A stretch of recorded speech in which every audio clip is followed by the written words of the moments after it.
Hello friends, welcome to our class. आज हम देखने वाले हैं यूजीसी नेट पेपर फर्स्ट के कुछ क्वेश्चंस जो कि रिसर्च एप्टीट्यूड और टीचिंग एप्टीट्यूड से रिलेटेड होगा। तो आइए हम देखते हैं अपने पहले क्वेश्चंस को।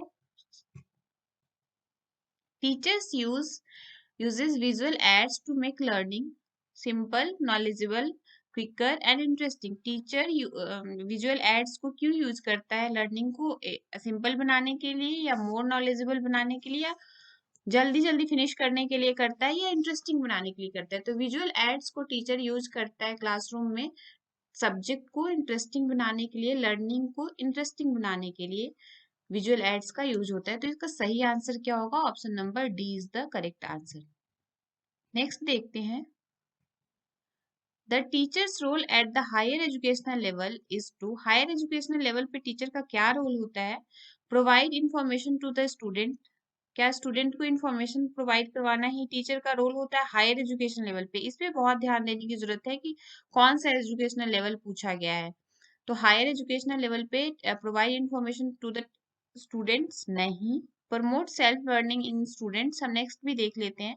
Encourage healthy competition among the student, क्या एक कंपटीशन, बच्चों में कंपटीशन बिल्ड करने का रोल होता है टीचर का? नहीं।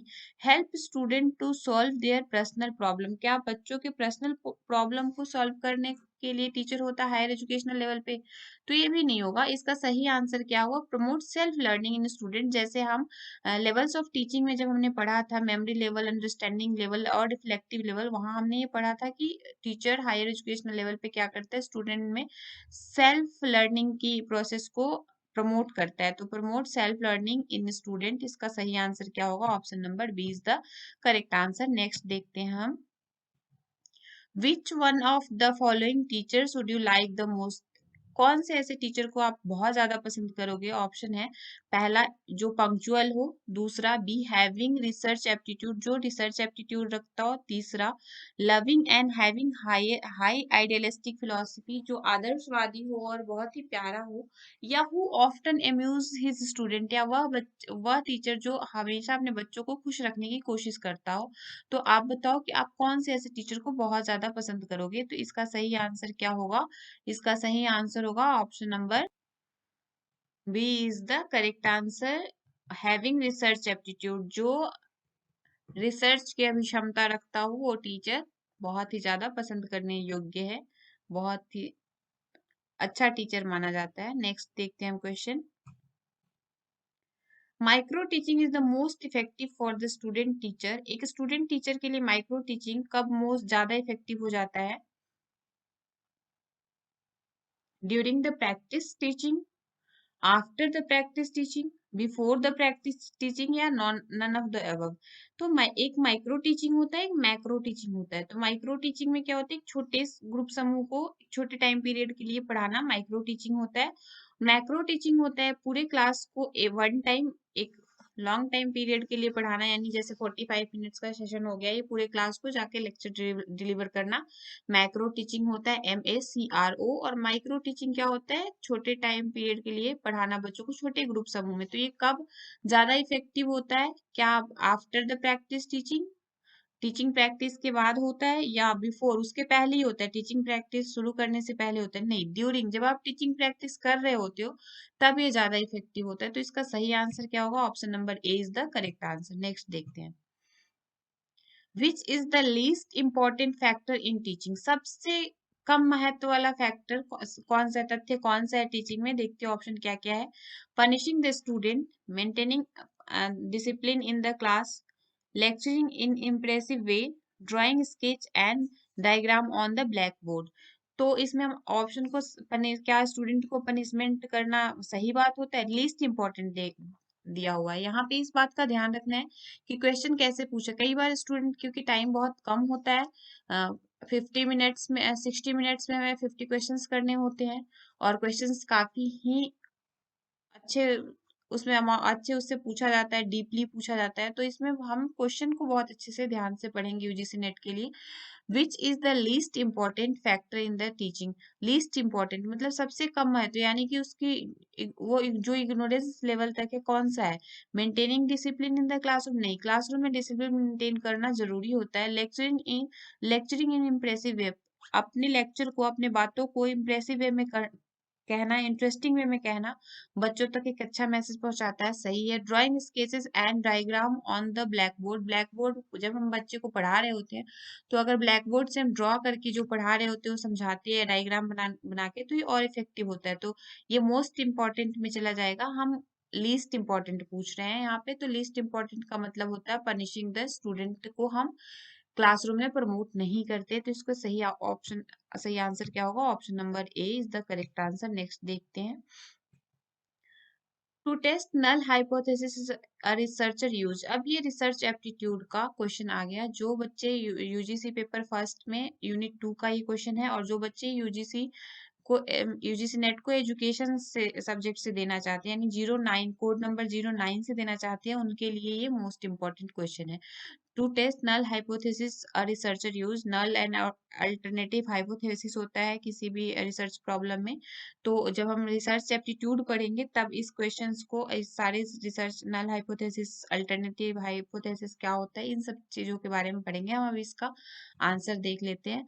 T test, ANOVA test, chi square test, factorial analysis. इसका सही आंसर होगा ANOVA test. To test null hypothesis a researcher use.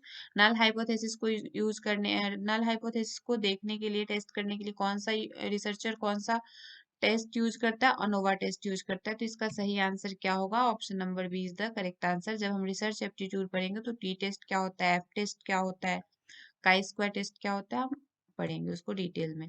Next देख लेते हैं। A research problem is feasible only when. Research problem कब फिजिएबल होता है? जब it has utility and relevance, it is researchable, it is new and add something to know, all of the above. Research problem संभव है, it has utility and relevance, it is researchable, सही है। Research एक शोध समस्या केवल तब संभव है, कब संभव है? जबकि यह एक यूटिलिटी और रिलेवेंस हो, जो प्रॉब्लम से रिलेवेंस हो, सही है। इट इज रिसर्चेबल, ये रिसर्च करने योग्य हो, भी सही है। It is new and add something to know, knowledge.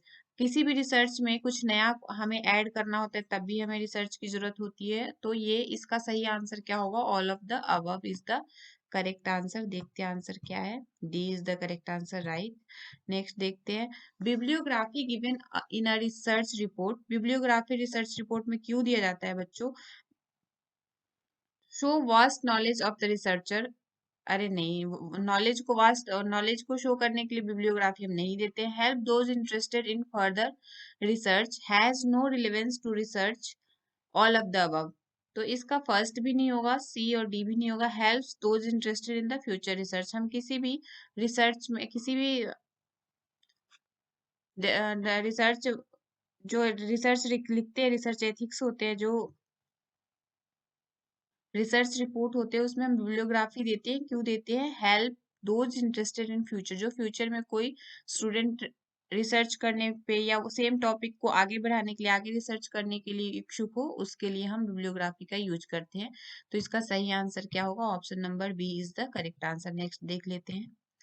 Fundamental research reflect ability to. Fundamental research, fundamental का मतलब होता है मूलभूत, जो बेसिक रिसर्च होता है। Synthesize new ideas, expound new principles, evaluate the existing material concerning research, study the existing literature regarding various topics। तो fundamental research को क्या रिफ्लेक्ट करता है? इसको हम क्यों, फंडामेंटल रिसर्च को हम क्यों करते हैं? Fundamental research reflect the ability to expound new principle. New principle को ढूंढने के लिए, न्यू प्रिंसिपल, न्यू आइडियाज को ढूंढने के लिए हम फंडामेंटल रिसर्च का उपयोग करते हैं। तो आंसर क्या होगा? Option number B is the correct answer. Next and last question देखते हैं हम अपने आज का। The study in which the investigators attempt to trace the effect is known as. उस स्टडी को क्या कहते हैं जो इन्वेस्टिगेटर्स अपने सर्च, अपने आंसर्स को ढूंढने के लिए करते हैं, इफेक्ट्स का, अपने तथ्य को ढूंढने के लिए करते हैं? Survey research, ex post facto research, historical research, summative research. तो there are various type of research, इसमें जो the study in which the investigator attempt to trace an effect is known as ex post facto research. Option number B is the correct answer. Hope friends कि आप लोगों को ये question answer का session पसंद आया हो। मिलते हैं हम नेक्स्ट वीडियो में अपने, तब तक के लिए बाय बाय। Thank you.